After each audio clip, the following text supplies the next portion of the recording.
ये कहानी कृष्ण भक्त मीरा की है, जो बचपन से ही भगवान श्री कृष्ण की परम भक्त थी। इसीलिए उसके माता पिता ने उसका नाम मीरा रखा था। मीरा के पिता फलों का ठेला लगाते थे और माँ लोगों के घरों में बर्तन साफ किया करती थी। फिर भी घर चलाना बड़ा मुश्किल हो जाता था। वो सभी एक टूटी फूटी झोपड़ी में रहते थे। जैसे जैसे मीरा बड़ी होती जा रही थी, कृष्ण भक्ति में उसका मन और ज्यादा लगने लगा था। उसने अपनी झोपड़ी के कोने में भगवान कृष्ण के बाल स्वरूप को स्थापित किया हुआ था। वो अपने बाल गोपाल का पूरा ख्याल रखा करती थी। एक रात बहुत तेज बारिश होने लगी। मीरा की झोपड़ी में छत से पानी टपकने लगा और झोपड़ी में पानी भरने लगा। मीरा की माँ घबरा गई और मीरा से बोली, मीरा, ओ मीरा, जल्दी उठ बेटा, बारिश का पानी अंदर आ रहा है बेटा। मीरा को आवाज लगाने के बाद लीला अपने पति को उठाती है। तीनों घबरा जाते हैं। मीरा उठते ही सीधे अपने बाल गोपाल की मूर्ति को उठा लेती है और अपने माता पिता के साथ बाहर चारपाई पर बैठ जाती है। वो तीनों बारिश के थमने का इंतजार कर रहे थे, लेकिन बारिश नहीं रुकती, बल्कि पहले से भी तेज हो जाती है। धीरे धीरे झोपड़ी में घुटने तक पानी भर गया और सारा सामान पानी में बहने लग गया। ये देखकर मीरा के पिता रामू ने अपनी पत्नी लीला से कहा, लीला, पानी बहुत भर गया है, बारिश भी थमती नहीं। दिख रहा है हमें यहाँ से निकलना होगा। लेकिन हम जाएंगे कहाँ इतनी रात में? घर का लगभग सारा सामान पानी में बह चुका था, लेकिन मीरा ने अपने बाल गोपाल को कसकर पकड़ रखा था। रामू किसी तरह लीला को लेकर झोपड़ी से बाहर आ गया। बाहर तेज बारिश हो रही थी। तभी मीरा ने अपने पिता से कहा, बाबा, पास में ही कृष्ण मंदिर है, चलिए हम वहीं चलते हैं। वहाँ ये पानी हमारा कुछ नहीं बिगाड़ पाएगा। बिल्कुल सही कहा बिटिया, अब कृष्ण कन्हैया ही हमें बचा सकते हैं। लीला, जल्दी चलाओ। तीनों बारिश में भीगते हुए मंदिर पहुंचते हैं। मंदिर थोड़ी ऊंचाई पर था, इसलिए वो वहां पर सुरक्षित थे, लेकिन उनकी झोपड़ी पूरी तरह से बर्बाद हो चुकी थी। ये देखकर तीनों की आंखों में आंसू आ जाते हैं। लीला रोते हुए कहती है, हे भगवान, ये क्या हो गया? अब हम कहाँ रहेंगे, कहाँ जाएंगे हम? माँ, तुम परेशान मत हो, तुम देखना, मेरे बाल गोपाल सब ठीक कर देंगे। तीनों पूरी रात मंदिर में ही गुजारते हैं। मीरा श्री कृष्ण की मूर्ति को हाथ जोड़े देखती रहती है। सुबह होते होते बारिश भी रुक जाती है और मंदिर के पुजारी मंदिर में आते हैं। वो रामू और उसके परिवार को वहां देखकर पूछते हैं, क्या हुआ बेटा, तुम लोग रात भर मंदिर में ही थे क्या?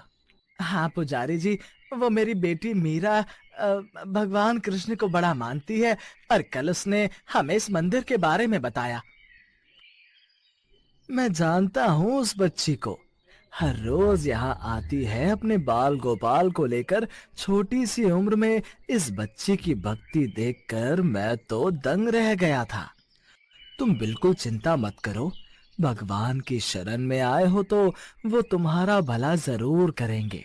तुम जब तक चाहो मंदिर में रह सकते हो।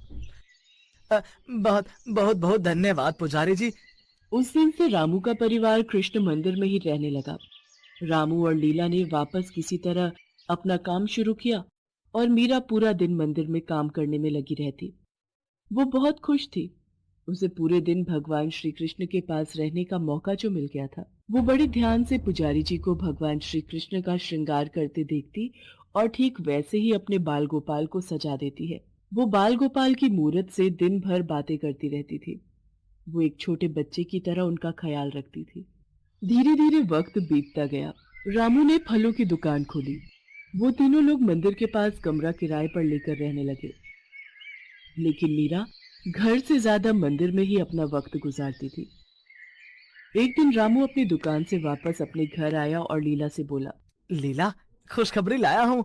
अच्छा, तो जल्दी बताइए ना मुझे। मेरी दुकान के बगल में वो जो पंसारी की दुकान है ना, कृष्णलाल जी की, उन्होंने अपने बेटे धर्मेश के लिए अपनी मीरा का हाथ मांगा है।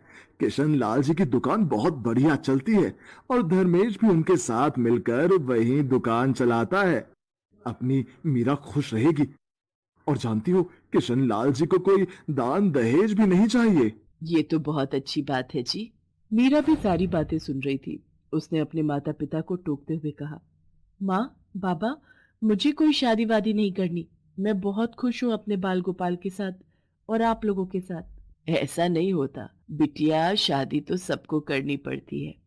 और तू चिंता मत कर, तेरे ससुराल वालों से कह देंगे कि तुझे तेरे बाल गोपाल को हमेशा साथ रखने दे। अब तो ठीक है ना? लेकिन लेकिन कुछ नहीं बिटिया, तू तो हमारी हालत जानती है ना। अच्छा रिश्ता खुद सामने से आया है, इसे जाने नहीं दे सकते हम। मीरा अपने माता पिता की बात मानकर धर्मेश से शादी कर लेती है। लेकिन धर्मेश को लेकर उसे जो बातें बताई गई थी वो उससे बहुत अलग था। उसका मन किसी काम में नहीं लगता था। वो सारा दिन आराम करता और शाम के वक्त दोस्तों के साथ नशा भी करता था। मीरा के ससुर किशनलाल ने धर्मेश के बारे में झूठ बोला था। पहले तो किशनलाल घर का खर्च उठाते थे, लेकिन लंबी बीमारी से लड़ते हुए कुछ ही साल बाद वो चल बसे। धर्मेश की आंखें तब बंद हो गई।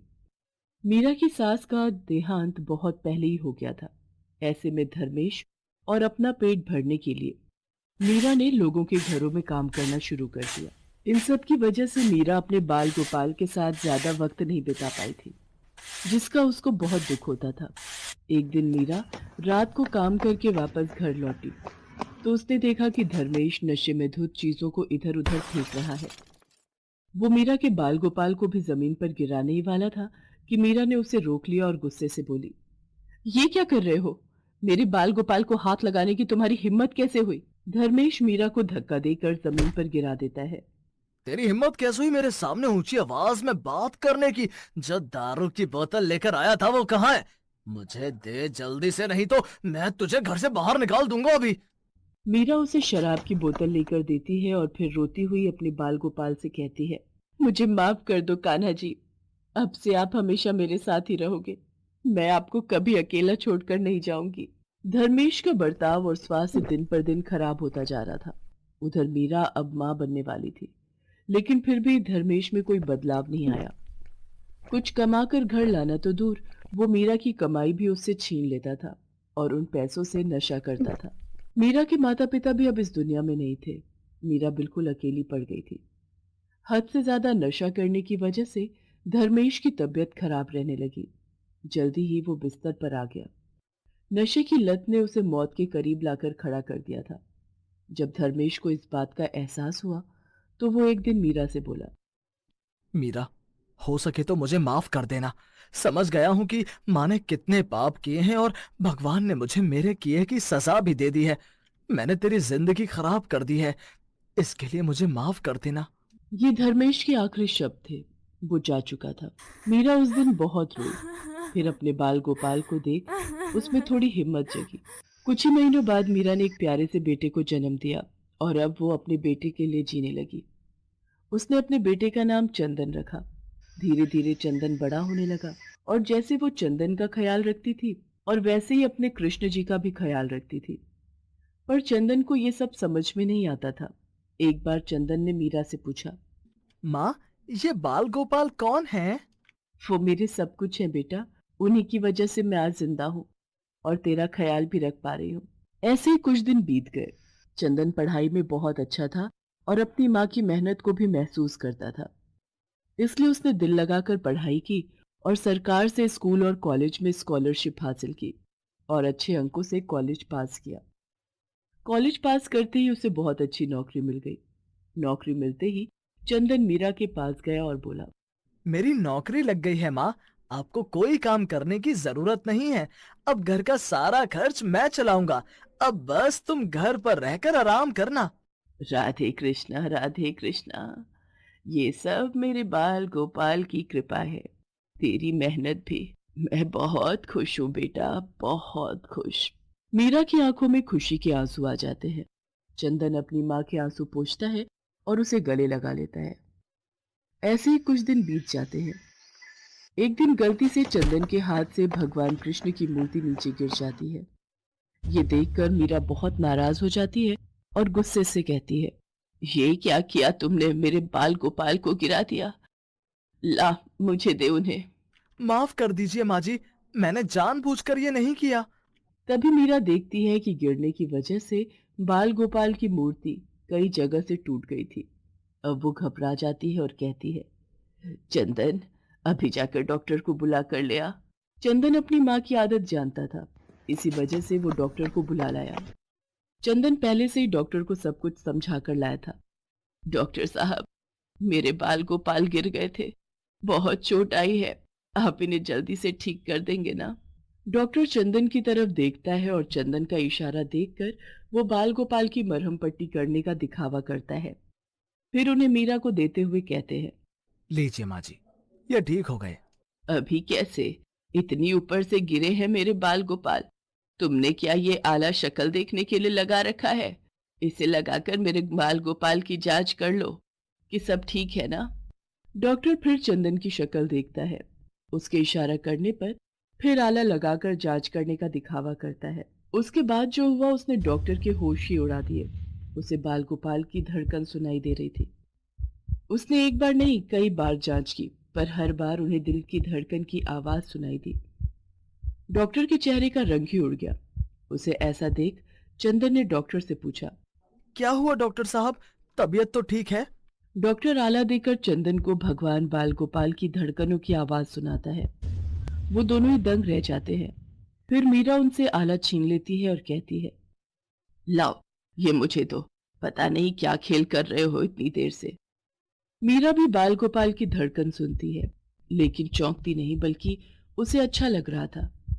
ऐसा लग रहा था कि वो कई सालों से इन धड़कनों को सुनती आ रही है। उसके चेहरे पर संतोष था। वो बाल गोपाल को अपने माथे पर लगाती है और कहती है, ठीक है,